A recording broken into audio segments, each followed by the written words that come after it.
ഇപ്പോൾ ഒരു ഫങ്ഷണാലിറ്റി ആസ്പെക്റ്റിൽ എടുക്കുകയാണെങ്കിൽ ഇഫ് ആ ഒരു പേഴ്സൺ ഒരു ജനറൽ ഫങ്ഷൻ, അതായത് മുമ്പ് പെർഫോം ചെയ്ത രീതിയിൽ ഇപ്പോൾ പെർഫോം ചെയ്യാൻ പറ്റുന്നില്ല, അല്ലെങ്കിൽ വർക്ക് ചെയ്യാൻ പറ്റുന്നില്ല, അല്ലെങ്കിൽ ഒരു ഡിസ്ഇൻട്രസ്റ്റ്, ഒരു ലാക്ക് ഓഫ് മോട്ടിവേഷൻ, ഇങ്ങനത്തെ സംഭവങ്ങളൊക്കെ ഉണ്ടെങ്കിൽ ആ ഒരു ടൈമിൽ ഹെൽപ്പ് സീക്ക് ചെയ്യേണ്ടതാണ് വേണ്ടത്. ആ ഒരു ടൈമിൽ എന്തുകൊണ്ടാണത് വന്നത്, വാട്ട് ആർ ദ റീസൺസ്, അതൊക്കെ സംഭവിക്കാൻ കാരണം എന്താണെന്നുള്ളതാവും ഇനീഷ്യൽ മനസ്സിലാക്കുന്നുണ്ടാവുക. അതിനനുസരിച്ച് എന്ത് രീതിയിലുള്ള help, there are 3 types of treatment.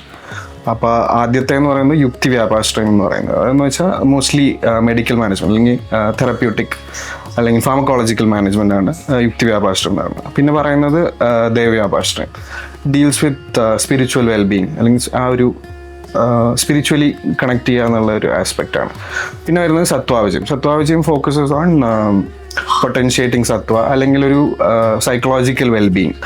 അപ്പോൾ അതിന് ഹെൽപ്പ് ചെയ്യുന്ന ബീറ്റ് തെറപ്പി, കൗൺസിലിംഗ്, അങ്ങനത്തെ ഒരു ഹെൽപ്പാണ് സത്വാവിജയം കൊണ്ട് നമ്മൾ ചെയ്യുന്നത്. അപ്പോൾ ഈ ഒരു 3 ആസ്പെക്റ്റ് ഇപ്പോൾ ഇനീഷ്യലി ഒരു പേഷ്യൻ്റ് വരുമ്പോൾ ഈ ഒരു 3 ആസ്പെക്റ്റ് നമ്മൾ കണക്കിലെടുക്കണം. അതിനനുസരിച്ച് എന്താണോ ആ പേഷ്യൻറ്റിന് വേണ്ടത് അത് നമ്മൾ ചെയ്യാണ് ചെയ്യുന്നത്.